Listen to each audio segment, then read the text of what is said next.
Jangankan menjadi pusat perekonomian di Asia Tenggara, menjadi lebih baik di Sumatera saja Riau tidak mampu. Sangat kontradiktif sekali ketika bercita-cita ingin menjadi semakin baik, lalu yang terjadi malah semakin buruk.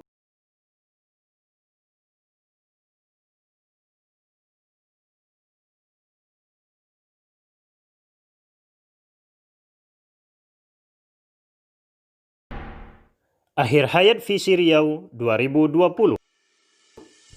Tanpa terasa, waktu berjalan dan masa bergulir tiada peduli pada sesiapa yang ada. Di fase awal reformasi, Riau yang tidak ingin menjadi provinsi kaleng-kaleng, bercita-cita ingin menjadi provinsi terkemuka. Untuk merealisasikannya, maka dimulai dengan menentukan provinsi seperti apa dan masyarakatnya bagaimana yang akan diwujudkan paling tidak selama 20 tahun mendatang. Lalu dirumuskanlah sebuah visi ke depan yang setelah melakukan perdebatan panjang dituangkan dalam Perda nomor 36/2001 yang berbunyi terwujudnya Provinsi Riau sebagai pusat perekonomian dan kebudayaan Melayu dalam lingkungan masyarakat yang agamis, sejahtera lahir dan batin di Asia Tenggara tahun 2020. Lalu apa yang terjadi ketika kini Riau telah memasuki gerbang waktu tahun 2020? Terwujudkah visi dan misi yang dulu dicetuskan? Sepertinya jauh panggang dari api. Sejak 5 tahun terakhir, pertumbuhan ekonomi Riau justru berada di bawah pertumbuhan ekonomi nasional. Pada tahun 2019 ini saja, pertumbuhan ekonomi Riau hanya 2,74%, jauh di bawah pertumbuhan ekonomi Sumatera yang tumbuh sebesar 4,49%.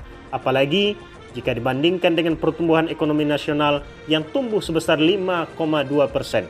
Jangankan menjadi pusat perekonomian di Asia Tenggara, menjadi lebih baik di Sumatera saja Riau tidak mampu. Sangat kontradiktif sekali ketika bercita-cita ingin menjadi semakin baik, lalu yang terjadi malah semakin buruk. Ketika visi Riau 2020 dicetuskan, pertumbuhan ekonomi Riau justru jauh di atas pertumbuhan ekonomi nasional.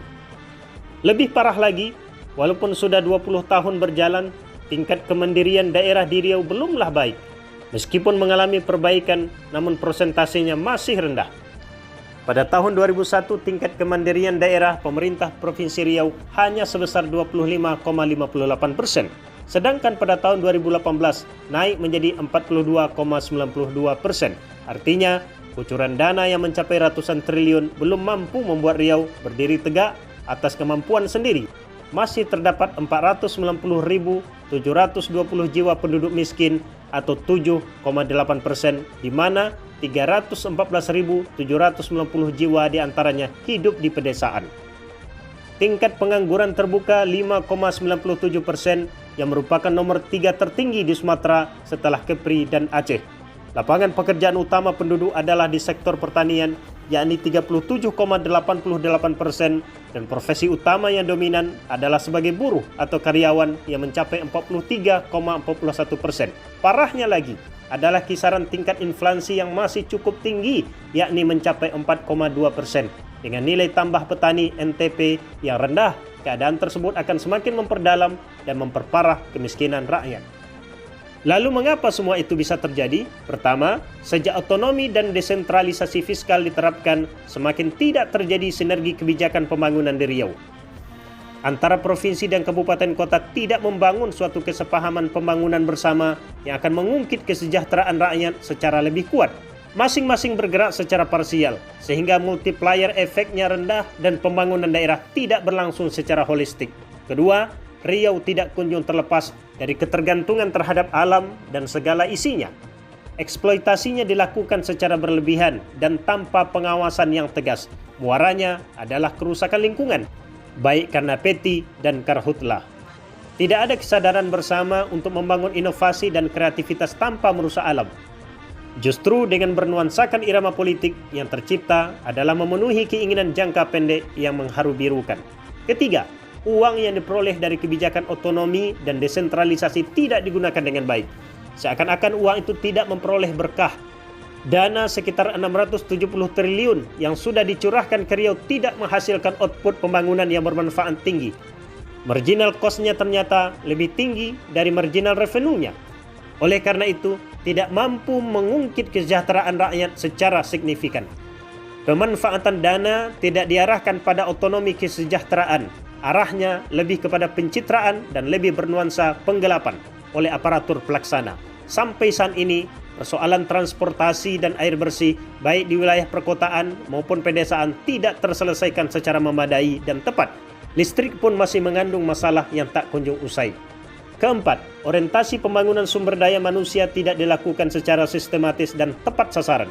Ada beasiswa untuk generasi penerus, namun arah pemberiannya tidak pada kebutuhan sumber daya manusia seperti apa yang perlu dipacu agar Riau kian berkhidmat pada kemajuan manusia seutuhnya. Pendidikan tinggi kurang disentuh hanya atas dasar berlainan kewenangan. Riset-riset unggulan tidak diciptakan untuk membangun inovasi masyarakat dan kewirausahaannya. Kelima, pintu gerbang ekonomi dunia yang menganga di Riau tidak dimanfaatkan untuk melakukan diversifikasi nilai tambah ekonomi. Ketergantungan ekonomi pada ekspor komoditas telah menyebabkan ekonomi Riau sangat rentan oleh dinamika ekonomi global. Sawit dan karet serta komunitas perkembangan tidak bisa diandalkan dalam jangka panjang untuk mengurai ketergantungan. Harus ada inovasi untuk menggarap sektor-sektor sekunder dan tersier secara lebih terencana dan serius. Bila tidak, maka Riau tetap saja akan menjadi bulan-bulanan asing dan aseng. Gapura tahun 2020 telah dibuka, dan Riau mau atau tidak harus melangkah ke dalamnya. Akhir hayat visi Riau 2020 telah tiba. Mimpi itu ternyata terlalu indah. Begitu lama terlena dengan mimpi itu sehingga Riau bukannya menjadi focal point Asia Tenggara, malah menjadi bincit di Sumatera. Bagaimanapun, kita harus tetap membangun cita-cita. Tidak sepantasnya mengulang kesalahan.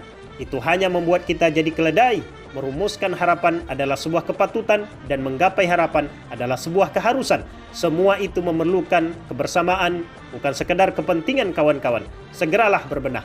Ontahlah Yong.